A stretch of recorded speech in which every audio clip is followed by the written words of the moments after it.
Here's a riddle for you. Red jackets, unsmiling faces, and huge black furry hats. Who are they? The University of Houston Marching Band. Well, yeah, but I'm talking about those other guys. Those are the Queen's Guards in London, the capital city of the UK. These easily recognizable and regularly photographed guys may always be in the limelight, but I'll bet there are some curious things about them you didn't know. Counting down from number 11. It's a fact that no one is allowed to touch the guards or threaten them, but it's a widespread myth that they can't speak no matter what. In this case, the soldiers can shout a warning, something along the lines of, "Make way for the Queen's Guard." Besides, if an absent-minded tourist doesn't stay out of their way, the guards have all the rights to knock them over, so watch out. Number 10. The Queen's Guards have to faint according to protocol, and boy, do they faint. Imagine this, it's the middle of summer and you're wearing heavy woolen clothes along with a heavy black fur hat. Naturally, even the most well-prepared people can't always cope with such a trial. But even when a guard faints, he has to do it in a particular way. As soon as he feels dizzy, he must remain at attention and keep this position even when he falls. It's called faint to attention, and that's why you won't see an unconscious guard lying on the ground in a crumpled heap. Number 9. The Queen's Guards are not allowed to leave their position no matter what. But surely they can have a bathroom trip when needed, you may ask. Nope. Royal Guards have strict instructions to do their necessities right on the spot. Luckily, their heavy woolen trousers are black enough to cover their embarrassment. Number 8. It's also untrue that the Queen's Guards aren't allowed to move around. On the contrary, they have to do so every now and then. Since staying still for too long is bad for their health, every 10 minutes the guards leave their spot, turn, march several paces, then turn around and go back to their place to stand still for the next 10 minutes. However, that's about all the movements they're allowed to make.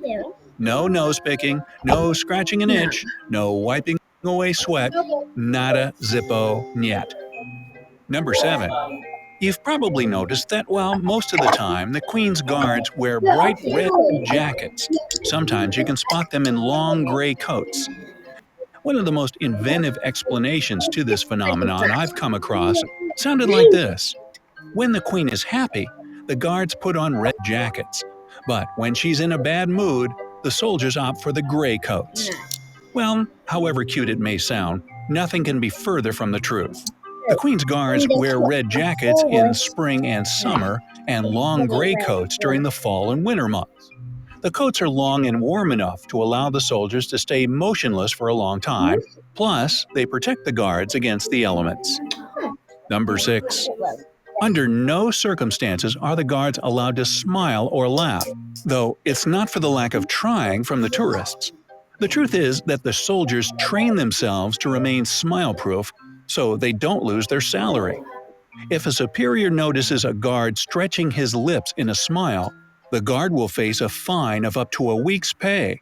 In most cases, the overly cheerful guard should be ready to part with about $260. Even so, from time to time, the guards simply can't help but laugh. As one of them stated, some people are just too funny. Number 5. The Queen's Guards literally hate hot weather. And I can understand that. Warm clothes, heavy hats, blazing sun, no opportunity to wipe away sweat. Wait, what? That's not the main reason for their dislike of scorching days? Well, it turns out that when the drill boots stay in direct sunlight for too long, the polish on them starts to melt. It means that every time after their shift, the guards have to re-polish their footwear. Number 4. Initially, the Queen's Guards wore their tall, fluffy bearskin hats to look more intimidating and taller. Recently, they've tried to swap synthetic fur for the real one, but it didn't seem to work well. The artificial fur just didn't look as nice as real stuff. Plus, the color runs easily from it, so they don't last very long. On the other hand, hats made from real fur are impressively heavy. One can weigh from 4.5 to 9 pounds. And when it I rains or snows, post with the you. bearskin collects all the liquid and gets even heavier. By the way, the hat's strap position below the guard's nose serves its own purpose. The bearskin hat is so heavy that if it's struck or shot in combat, it could easily break the soldier's neck if the strap was positioned under the chin. Hmm, I see how this under nose strap is much safer, but I'm not sure it's that comfortable at all. Number 3. To become one of the Queen's Guard, you have to take the BARB, which stands for the British Army Recruit Battery Test. It's a half an hour long computer based test which checks your problem solving, analytical, and logical skills. On top of that, the exam tests if a recruit will be able to adapt to his role in the future. But even if you've passed the test with flying colors, there's still one more condition you need to satisfy. You have to be tall, like about 6 feet tall. The height requirements used to be 6 feet 2 inches, but recently they've been brought down to 5 feet 10 inches. Okay, let me Number just go. 2. And one more thing about the famous red jackets. It's a popular belief that the Queen's Guards started to wear their jackets red because this way, during combat, blood wasn't visible on soldiers' clothes and thus didn't demoralize their fellows. But it seems the reason was actually very different. The red color was chosen because the red pigment was one of the most available at those I times. did. Also, this color needed only one stage in the process of dyeing. Number 1. No doubt the Queen's Guards have to follow numerous rules and regulations. But it doesn't mean they don't have their fun. How about this?